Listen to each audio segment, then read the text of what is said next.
So I just mentioned finances, health, emotional maturity, social momentums. How does all of that history that I just shared relate to the table with four legs of equal length? Well, I focused above on those four aspects of my life: physical stability or health, financial stability or wealth, emotional stability or self-development, and then also social stability. Now, you just heard me share that story. What would you say was the shortest leg when I moved west? Which legs were the longest?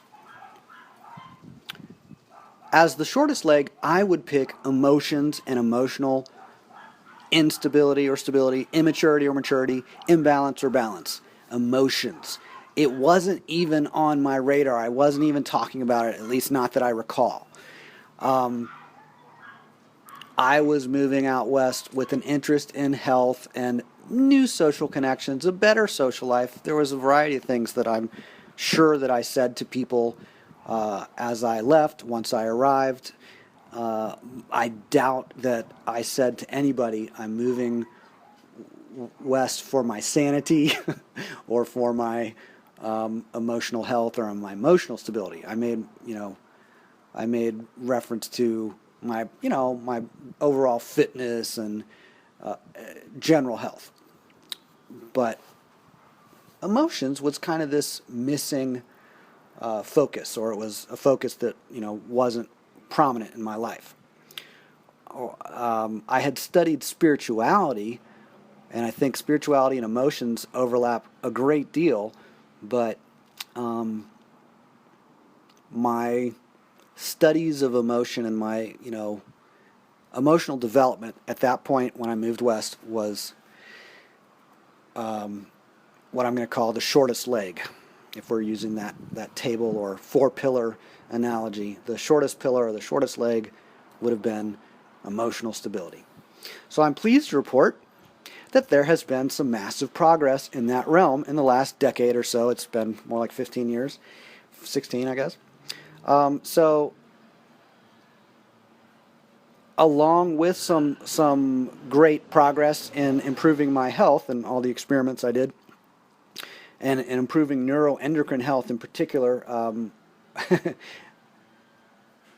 there's also been improvement in my emotional development. I want to make a little side note on why I mentioned neuroendocrine health.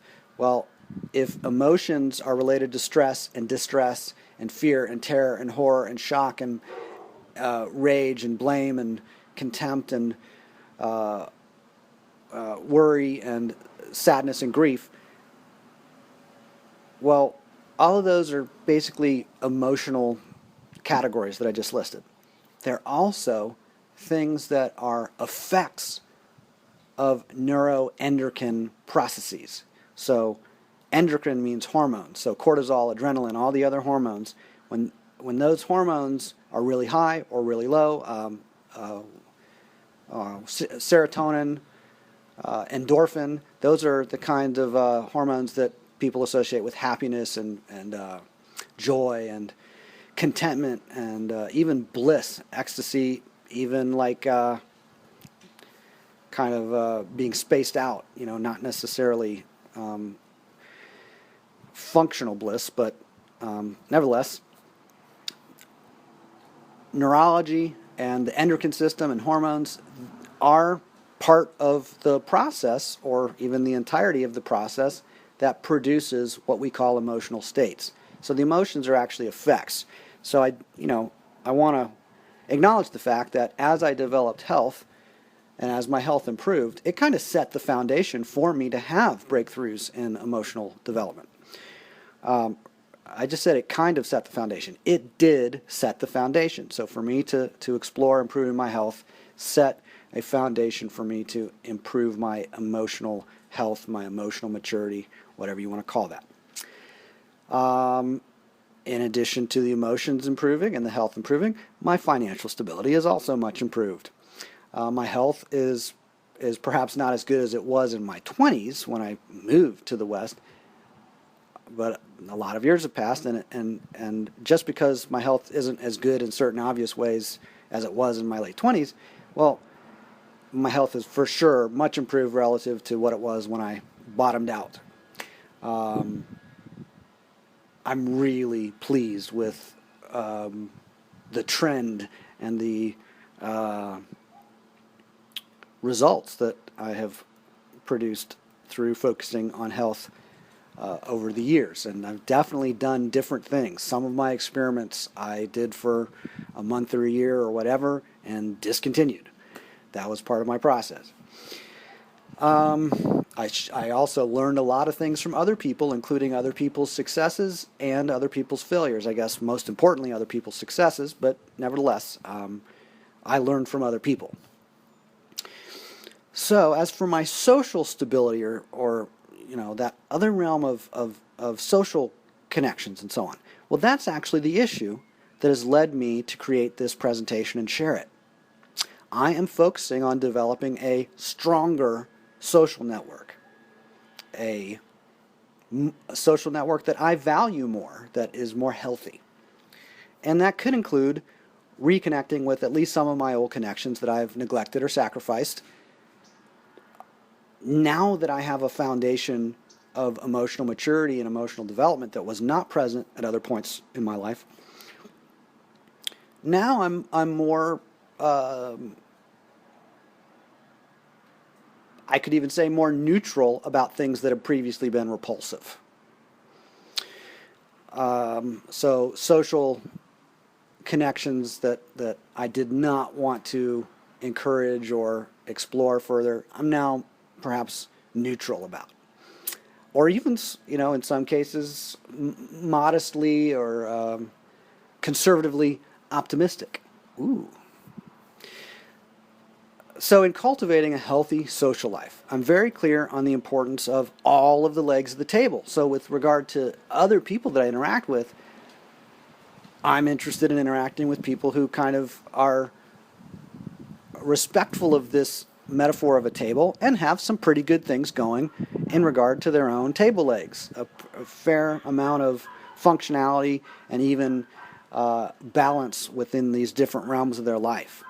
Especially the issue of emotional stability. People who are at least interested in developing it further. Maybe you don't think of yourself as emotionally mature as you would ideally like to be. Maybe you can think of some people who are unusually mature in a way that you admire or envy or that inspires you. If you do think of people like that and you think, I'm not like that, or I'm only a little bit like that, or I'd like to be more like them, well then that's perfect. That's exactly the kind of thing I'm talking about. Whatever somebody's level of emotional development, if they're interested in additional emotional maturity and intentionally focusing on emotional stability, then that is important to me in regard to who I want to invest time into within my own social life. So I am also very clear that you, like me in the past, may have very little awareness or comfort exploring the subject of your own emotional maturity. You might not have much awareness. You might not have much comfort. You might just go, yeah, I admire a few people. I wish there was, this is what I would expect a lot of people to say, I wish there was more people who I thought of as emotionally mature, but I'm disappointed by the fact that most people in my, I know of a lot of people and I don't think of them as very mature emotionally or stable emotionally. I would like to have more good role models. I'd like to have more awareness of people who I admire or who inspire me in regard to their emotional groundedness. So maybe you're like me in that regard. Where you have that kind of an interest. So to be brief, if you are at all uncomfortable about the subject of your own emotional maturity, then that might be a sign. You might be kind of excited, maybe a little anxious in that sense of a good way. Oh, I'm anxious to, instead of I'm anxious not to, but I'm anxious to find out more. Maybe you have a little bit of, caution or anxiousness. Maybe you have a lot. Maybe you have discomfort.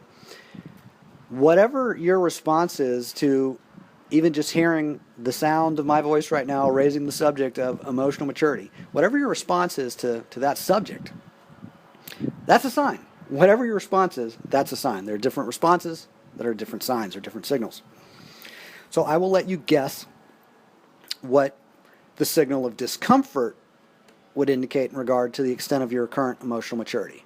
If I raise the subject, or if someone raises the subject of emotional maturity, and someone gets offended, or someone gets really uncomfortable and wants to withdraw, well, then that probably indicates something about the extent of their emotional stability. Now, that doesn't mean that somebody who has that experience is ready to explore it further. It is certainly possible to delicately and cautiously, conservatively explore the issue of emotional development, emotional stability, emotional maturity. You can do it in ways that are slow-paced, very private, very moderate. You can do that. I have articles and other audios and so forth that might be of interest to somebody who wants to kind of study on their own, maybe at a pretty slow pace with very little, social interaction. My interest is primarily in people who are at a point where they would like some social interaction. They want to not just study and get, to the point of admiring some story about someone and their emotional maturity, but get into exploring, developing, experimenting, like exercising that muscle of emotion so that they can have emotional stability, emotional strength, emotional perceptiveness, emotional acuity. I'm throwing a bunch of words out there so that they can have not just emotional stability, but stability in all aspects of their life.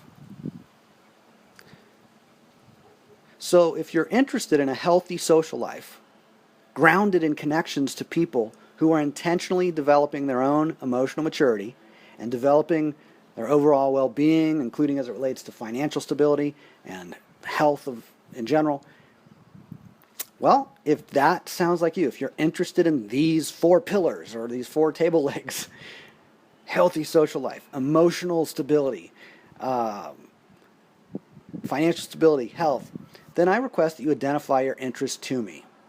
Contact me, let me know that, in particular, that developing further emotional maturity is a big interest of yours, and you're willing to actually make new social connections in your process of increasing your or expanding your emotional maturity. So if you're kind of intrigued by this idea of developing emotional maturity, and you're open to shifting your social life, specifically what I mean is adding some new interactions. This could be an hour a week, an hour a day. I don't know. It's up to who cares about your results in your life more than anybody else in the world. Hopefully you do, so you can guide your own pace. But if you're open to some social experimentation, I'd like to know. I have some more material, of course, and some more exercises that I can share as a stepping stone to further interaction. So again, if some of this sounds interesting to you, please identify your interest to me. Let me know. And thanks for your attention so far.